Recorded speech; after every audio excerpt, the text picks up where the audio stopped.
Bonjour, bienvenue sur ma chaîne, donc Sglam TV officielle.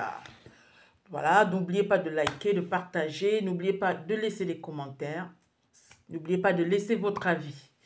Alors, je vais revenir sur quelque chose qui me tient à cœur, l'arrestation donc d'un influenceur, d'un grand, je préfère dire grand influenceur ivoirien qui s'appelle au nom de Aputu National, que tout le monde, presque tout le monde le connaît avec ses écarts, ses écarts, son langage assez particulier, qui en fait, qui lui ressemble à lui seul, sa petite touche à lui, et en fait, sa personnalité qui est typique à lui, donc il n'y en a pas deux comme ça. Et donc voilà, donc je reviens sur ce dossier qui est toujours à plat, qui est toujours, bien évidemment, il est toujours je pense qu'il est toujours à la MACA. Il est toujours, apparemment, il est toujours en garde à vue sur le problème que tout le monde a vu, bien évidemment, qu'il a fait. Bon, je ne sais pas si c'est un buzz, si c'est quoi, sur les réseaux sociaux, que tout le monde a vu ce buzz-là.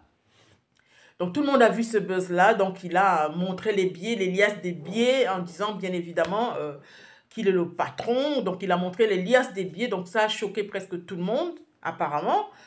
Donc la réponse, bien évidemment, donc après toutes les enquêtes, après tout ce que les vérifications des forces de l'ordre, de la police, apparemment ces billets-là ne lui appartenaient pas du tout, c'était juste des billets d'un ami à lui, de quelqu'un qui fait des paris, qui en fait quelqu'un qui a l'habitude de faire des paris, de PCS et tout. Donc voilà, donc c'est bien évidemment cette personne-là, c'est un ami à lui qui lui a passé ce sac de billets pour bien évidemment s'amuser sur les réseaux sociaux.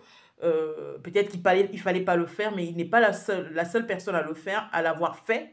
Parce que moi, j'en ai vu pas mal. Pas forcément en Côte d'Ivoire, j'en ai vu pas mal dans certains pays. J'avais vu plein de gens qui s'amusaient avec des billets, bien évidemment, qui n'ont pas été interpellés, qui n'ont pas eu de problème.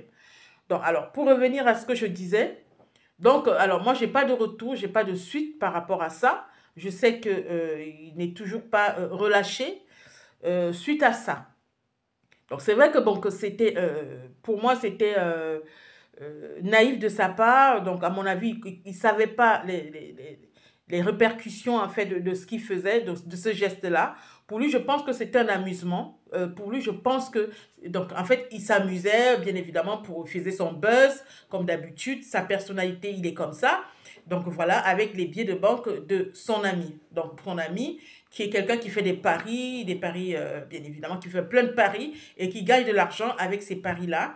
Donc, en fait, son ami devait faire en fait un achat de son deuxième véhicule avec cet argent. Donc, il a dû, voilà, donc il lui a pris le sac d'argent, il a fait ce petit buzz sur les réseaux sociaux et ça a donné ce que ça a donné. Malheureusement, pour moi, c'était un peu naïf de sa part. Donc, pour moi, c'était un peu euh, je sais pas. Bon, pour moi, il ne savait pas les répercussions, il ne savait pas ce que ça allait donner à la fin. Aujourd'hui, donc, l'affaire semble être sérieuse. Donc, l'affaire semble être sérieuse apparemment. C'est plus profond que ça. Bon, apparemment, donc, moi, ce que je vois, ce que j'entends parler et ce que j'ai vu, donc, je vais vous montrer la vidéo tout à l'heure, d'une grande personne, d'une personne respectée, qui explique pas mal de choses. Apparemment, c'est plus profond que ça, que c'était bien évidemment un prétexte pour lui. Donc, en fait, c'était plus profond que ça. On devait bien évidemment... il y a des personnes derrière qui sont peut-être jaloux, voilà, qui veulent peut-être le voir enfermé quelque part, qui veulent le voir, bien évidemment, dans ce genre de situation, que c'est plus profond que ça, c'est plus sérieux que ça. Ce n'est pas que parce qu'il a montré la vidéo qu'on l'a bien évidemment interpellé. Donc il y a autre chose derrière. Apparemment, c'est ce que le monsieur qui va vous expliquer dans la vidéo que je vais vous montrer tout à l'heure. Voilà, donc apparemment, c'est ce qui semble se passer. Donc je vais vous laisser donc regarder la vidéo. Donc je vous reviens tout de suite. À tout à l'heure. Je ne sais pas exactement quelle heure il est chez vous. Ben, je fais ce direct ce matin, il est 9h25. Il faut dire que dans une heure, je dois sortir, j'ai des activités. Je serai très chargé jusqu'à ce soir. Alors, j'ai préféré faire ce direct maintenant, même si tout le monde n'est pas connecté. Après, d'autres pourront le partager à d'autres personnes. Je suis en train de faire ce direct en quelque sorte pour me laver les mains. Je fais ce direct pour confirmer à plusieurs que tout ce que j'avais dit, tout ce que je disais pour lesquels on m'insultait, pour lesquels on me traitait de quoi que ce soit, j'ai prévenu certaines personnes. Et les gens ne m'ont vraiment pas considéré ni écouté. Vous savez, ça fait mal d'être là et d'être un canal. Un canal par lequel tu passes, par lequel Dieu passe du moins pour prévenir. Et malgré que tu fais des efforts, malgré que dans les efforts que tu fais, personne ne te soutient, encore personne ne t'écoute. Et c'est quand les choses arrivent que souvent tu reçois énormément de messages. Je suis en train de faire ce direct pour me laver les mains. Je suis en train de faire ce direct pour dire au revoir. Au revoir euh, au Papatoya. Au revoir à mettre ma bouche dans les problèmes des autres.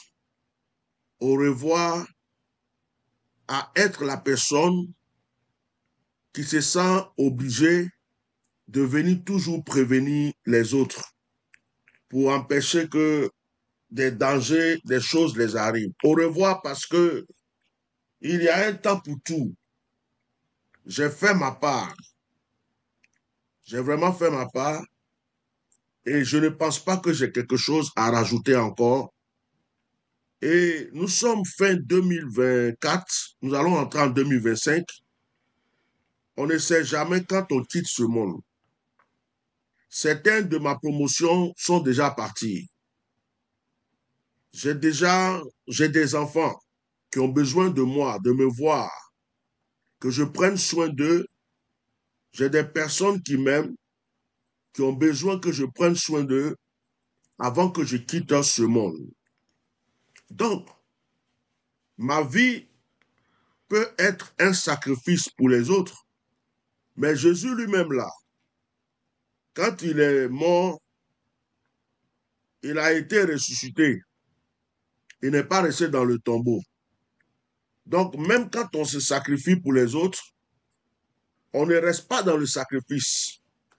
À un certain moment, on ressuscite pour soi-même. C'est pourquoi un esclave prie toujours pour pouvoir sortir de l'esclavage. Alors, je fais ce direct parce que j'y ai pensé toute la nuit. Chez nous, les Baoulés, il y a un proverbe qui dit, quand tu es assis sur un banc avec quelqu'un, si tu veux te lever, il faut lui dire au revoir. Il faut lui dire, mon ami, assis-toi bien, je vais me lever. Voilà. Il faut lui dire ça. Parce que si tu te lèves sans le prévenir, s'il tombe, c'est de ta faute. Donc, quand tu veux arrêter quelque chose dans lequel tu t'es mis, il faut avoir le courage de venir dire aux gens, moi, pour moi, est fini. J'ai mal quand je fais ce direct, j'ai très mal parce que depuis très longtemps, le Seigneur m'a pris pour dire beaucoup de choses à beaucoup de personnes. Depuis que j'étais parti en Martinique, je ne sais plus si c'était en 2019-2020, les choses ont commencé à se gâcher en Côte d'Ivoire. Après la mort d'un enfant et celle qu'on a, je suis rentré dans les bavardages sur les réseaux sociaux. Tout ce que j'avais dit sur le président Gbagbo concernant sa sortie est arrivé. Le président Gbagbo est sorti. Pour Blé Goudé, c'est arrivé. Mon intervention pour Maman Simone Gbagbo s'est accomplie, elle est sortie. Ça a continué à ce que je mette ma bouche dans les problèmes des Ivoiriens jusqu'à ce que on ait les histoires des microbes. Je fais partie des personnes qui ont crié haut et fort pour les histoires des microbes. Aujourd'hui, on n'entend pas trop parler des microbes. Après, ça a continué. Ça a continué jusqu'à la désobéissance civile. Et aujourd'hui, j'aimerais que chacun lève le doigt pour dire, pour ceux qui me suivent depuis longtemps, est-ce que ce que je vous disais pendant mes interventions, pendant la désobéissance civile, n'est pas ce qui est en train de se passer aujourd'hui? Parmi tous ceux qui sont en train de pleurer sur la toile aujourd'hui, on est dans quel pays? On ne peut pas parler. Oh, on casse nos maisons. Oh, mais pourquoi? Mais oh, c'est pas pour ça qu'on a voté. C'est pas pour ça qu'on a soutenu le président. Oh, chez nous là, il n'y a même pas de ceci. On a fait tout ça, mais on n'a rien. Oh, ceci. Moi, à partir d'aujourd'hui, tous ceux qui sont en train de se plaindre, sur 100 personnes, il y a 98 personnes ou 99 personnes qui nous ont insultés pendant la désobéissance civile, qui ont dit fermez vos bouches. Laissez le monsieur en train de faire son travail. Ah, nous, on est là, on marche. On ne veut plus de problème. Hein. Vous là, vous êtes là-bas, vous êtes ici.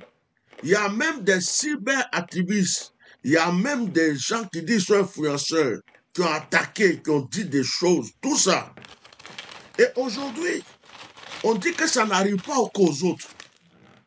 Les gens commencent à voir, les yeux commencent à s'ouvrir, mais c'est dommage, ça s'ouvre en retard. Ceux qui sont au nord, on leur a dit faites attention. Le monsieur là est en train de faire ceci ou cela. C'est ceci, cela. Aujourd'hui, certains sont en train de pleurer. Oui, c'est pas pour ça que, oh, nous, on peut plus suivre le, oh, on peut pas faire ceci. Chez nous, il n'y a rien. Mais on les a prévenus. À Abidjan, là, ceux qu'on casse leur maison actuellement, ils sont en train de pleurer, là. La plupart sont venus insulter les gens sur les réseaux sociaux pendant les directs, quand on défendait leur cause.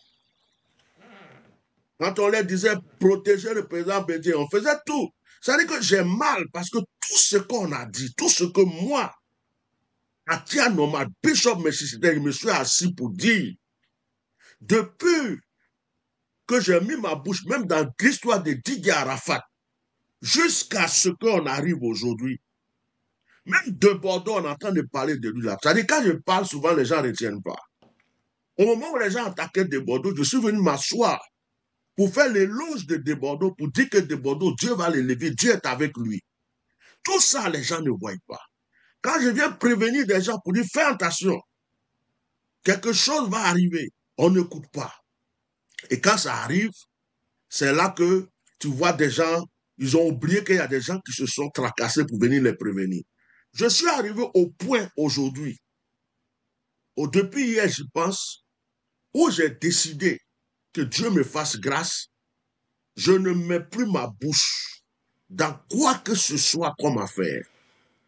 Les révélations que Dieu me donne doivent être des révélations pour mes enfants spirituels, doivent être des révélations pour la délivrance de quelqu'un, doivent être des révélations pour libérer la vie de quelqu'un. Mais venir m'asseoir, prévenir un artiste, parler de l'église, parler d'un pays, la Côte d'Ivoire, pour dire oui, j'ai vu telle chose, ça va arriver, j'ai déjà tout dit, je ne fais que répéter, j'ai tout dit. Maintenant, celui qui, ça dit ce qui doit arriver là, ça arrive. Je n'ai plus rien à prouver à qui que ce soit.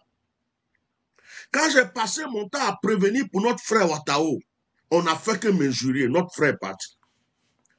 Quand j'ai prévenu pour le ministre Gon Coulibaly, personne ne m'a écouté, c'est arrivé.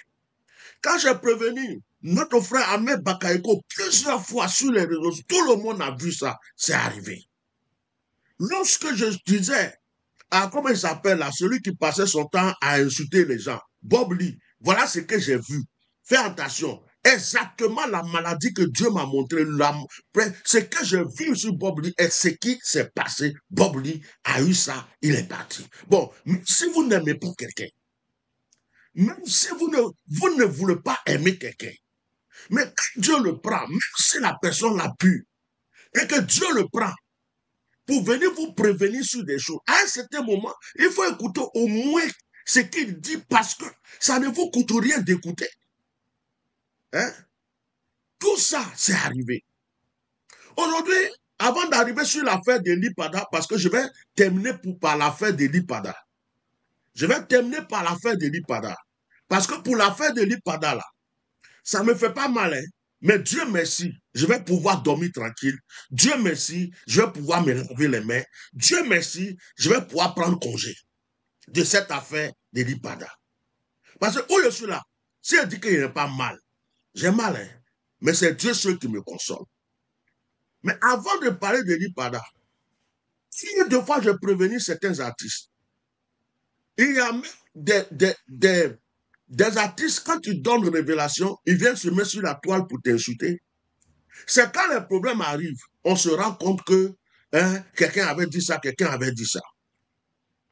Aujourd'hui, ce qui est en train d'arriver à Aputu National, inscrivez bien, écrivez bien, enregistrez puis découpez. Vous croyez que c'est parce que Aputu National est venu présenter l'argent ou quoi que ceci, cela? Parce que moi, je ne me mêle pas de cette affaire. Je ne regarde même pas cette affaire.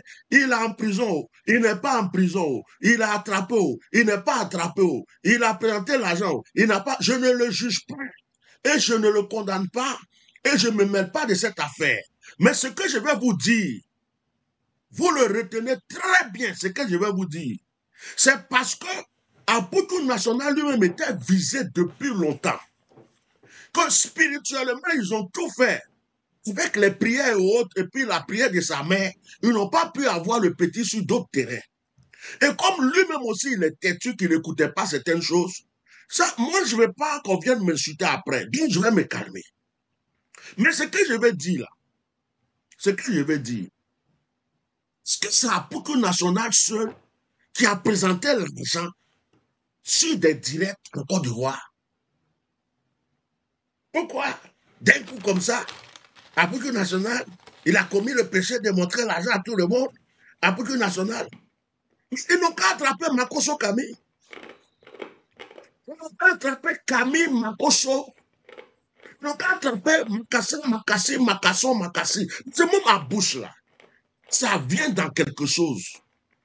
Quand ma bouche vient dans quelque chose, ça gâche beaucoup de choses, ça arrange beaucoup de choses. C'est pourquoi on ne m'aime pas. C'est pourquoi moi là, on ne m'aime pas. Makoso qui dit qu'il est pasteur. Makoso qui dit que Dieu l'a appelé. Qui représente Dieu. Il est la lumière du monde. Et que Makoso, qui dit que lui, il est l'exemple. Il s'est assis sur les plateaux. Il a dansé avec l'argent. Il a pris l'argent pour faire téléphone. Il a présenté l'argent. Il est l'une des premières personnes qui a fait ça. Et puis, il y a 10 personnes qui ont fait ça aussi. Maintenant, si on doit contrôler tout le monde à Abidjan pour savoir d'où vient ton argent, tout ceci, c'est que tous les chanteurs de coupé décalé, tous ceux qui font tapage en Côte d'Ivoire, qui montent de grosses voitures, qui font ceci, on n'a qu'à les fouiller dans tous les dossiers. S'ils ne vendent pas de drogue, s'il n'y a pas ceci, s'il n'y a pas cela. Vous savez, c'est comme en politique. Quand on veut descendre quelqu'un là, on peut créer tout ce qu'on veut pour, quand la personne tombe dans le piège, il est tombé. Sinon, ce qu'Aputu a fait, afin de présenter l'argent, il n'est plus le seul. Il y a des gens qui jouent à des jeux de paris, qui viennent sur les TikTok tout le temps, qui viennent dire, j'ai eu ça, j'ai eu 10 millions, j'ai eu 20 millions, j'ai eu 30 millions. Et même s'ils ne viennent pas compter, d'autres même là, ils ouvrent le sac comme ça et présentent. Le petit Nicapol, il n'y a pas eu longtemps, Nicapol a présenté son argent à tout le monde. Mais quand ce Camille a fait ça, beaucoup d'autres ont fait ça. C'est pas pour ça qu'Aputu National, il a commis. Non.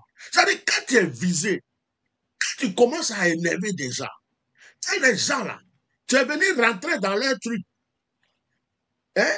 Tu étais simplement un influenceur. Après influenceur là, tu dis que tu es chanteur. Tu es venu rentrer dans l'affaire de chanter là. Et puis tu crois que c'est toi qui domines tout le monde. Tu es en train d'écraser des gens sans savoir que tu écrases les gens. Et puis les gens sont là, ils te font le sourire avec les dents blanches et le cœur noir. Et puis il te dit, lui là, il ne sait pas que je l'attends au tournant. On a voulu l'empoisonner, ça n'a pas marché. Hein? On avait voulu le tuer, ça n'a pas marché. Il ne sait pas où on va l'avoir. On peut te tendre tous les pièges qu'on veut et puis t'avoir. Mais si tu n'es pas réfléchi et que tu n'as pas le discernement, tu vas croire que tu as des amis. Tu vas croire que les gens t'aiment. Tu vas croire que tu as des bras longs. Tu vas croire que toi, là, on ne peut pas mettre là. Oh, les gens ont déjà tout fait. Ils ont tout bouclé. Ceux même que tu crois que ce sont ceux, ils vont te protéger là. Eux-mêmes sont derrière. Oh, le petit là, il commence trop à nous déranger maintenant. Le petit là, il commence à trop parler. Le petit là, il commence à, il veut montrer que, il veut croire que, donc il veut nous piétiner. Chaque matin, tu es sur la tête des gens. Je suis le plus debout. Mais quand tu es debout là, il faut te taire. D'autres personnes vont dire que tu es debout. Quand tu as l'argent, il faut te taire. D'autres personnes vont dire que tu as l'argent. Vous voyez, moi j'aime le Togo. Je vais vous dire ça aujourd'hui. J'aime le Togo. J'aime le petit pays togolais là. Si j'étais né au Togo, je pense que ma vie ne serait pas ce qu'elle est aujourd'hui. Pourquoi je dis ça? Avant, je partais souvent au Togo. Et puis un jour, j'ai posé la question à un monsieur. J'étais dans une résidence et puis il avait plu. Il y avait beaucoup de boue. J'avais pris la moto-taxi pour pouvoir me déplacer en ville. On a failli même tomber. Et puis j'ai dit, je vois de grosses maisons, de grosses villas. Et puis j'ai dit au chauffeur de moto, j'ai dit, mais tous ceux qui ont des maisons ici, là, pourquoi ils ne s'entendent pas pour mettre des graviers, arranger la route bien? Mais lui, il a beaucoup d'argent. Et puis le monsieur me dit, mon fils, c'était un vieux. Il dit, si tu veux vivre longtemps, il faut vivre caché. Il y a des choses qu'on ne fait pas. Ici, là, si tu vas commencer à faire ça, quelqu'un va croire que tu as telle intention, tu as telle pensée, tu veux remplacer telle personne ou tu veux faire ceci. Demain, tu peux mourir pour rien, on peut t'envoyer en prison pour rien. Et puis j'ai un ami qui m'a dit, j'avais telle maison là, telle maison, telle chose, c'est mon papa. Mon papa là, quand tu le vois, il ressemble à rien. C'est ce que mon papa m'a appris. Il faut être simple. Et j'ai vu des personnes qui ont l'argent, qui ont ce qu'il faut. Mais après leur voiture, quand tu vas voir c'est joli ou leur maison, ils ne sont pas là pour faire des tapages inutiles. Ils prennent soin de leur petite famille. Mais ils ne voient rien. Ils ne voient rien. Dès qu'il a une voiture, il faut que le monde entier sache qu'il vient d'acheter une voiture. Dès qu'il a une maison, ça veut dire que lui vit là. Tout le monde n'a qu'à voir ce qu'ils ont, ce qu'ils n'ont pas.